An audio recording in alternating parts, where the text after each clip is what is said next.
余生与君初相识，君开虐，纪云和对自己够狠，故未让人心疼。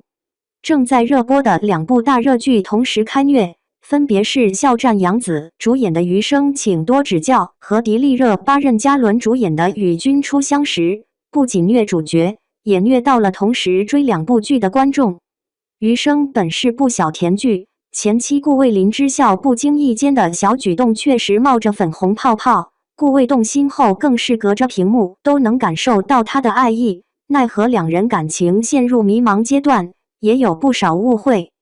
在第3个人插进来之前，林之校觉得自己和顾魏的差距太大，不能帮他解决任何困难，不是一路人。顾魏则没有太多的情感起伏，依然默默付出。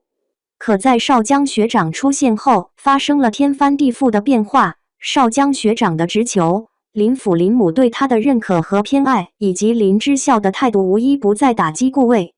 他吃醋、在意，也委婉地询问过林之校的态度。得知他和学长在一起玩得很开心之后，明显有些自卑，独自疗伤。原来自己不是例外，自己也不是能让他开心的人。这还不够，后面矛盾升级。林之校听了少江的建议，希望可以带爸爸去国外治疗。顾魏强烈反对，2人的关系在交流时，因为一张照片再次陷入僵局。好在后续能够及时化解矛盾，可当时的心痛不作假，那一瞬间2人都有说不出的委屈，粉丝因此心疼付出太多的顾魏。对余生来说，虐只是一时的，只会虐几集。可乐瓶表白即将上演，林之校也会在聚会的刺激下哭着表白。后续恋爱会很甜，最后的那部分虐还未播出，虐完2人携手度过难关也就结局了。相对而言，与君初相识的观众接受程度更高，因为该剧本就是虐剧，可真正看时依然心疼到骨子里，心疼常毅，但更心疼热巴饰演的纪云和。纪云和刚出现时意气风发，肆意快活，至少表面是这样，撩人于无形，把常毅驯化成自己人。以前他唯一的想法便是获得自由，而今只想爱的人能平安喜乐。都说纪云和是爱情骗子，其实不然，或许他不是真的想要骗常毅，也早已有了别样的心思。起初观众心疼可爱的常毅，心疼他愿意为了救纪云和自拔鳞片，也愿意为了他断尾。可转换视角，纪云和受的苦只会更多。自己被封锁在高楼独看，眼里的光消失殆尽，像碎了一样，再怎么拼凑也没有声息。在木不能是命悬一线之际，他说若这就是我的命数，你千万不要告诉常毅，他多信我1日，他就能多活1日。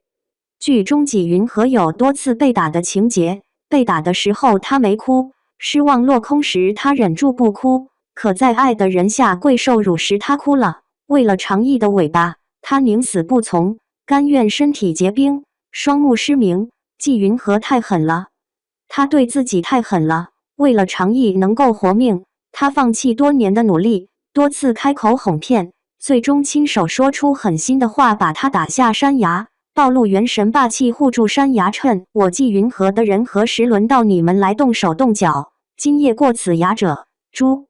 纪云和不给自己留任何退路，哪怕这样做会被常毅误会，会让常毅以为他背叛自己，可纪云和管不了太多，他只是想让常毅可以活着。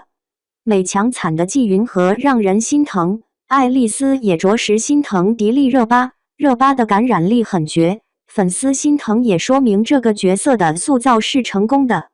余生可以快速甜起来，可与君初相识不是，后期会虐得更惨。纪云和在与常毅见面只会是陌生人，或者说是仇人，尽管知道结局是 he， 可过程真的承受不来，但剧情也是真的爽。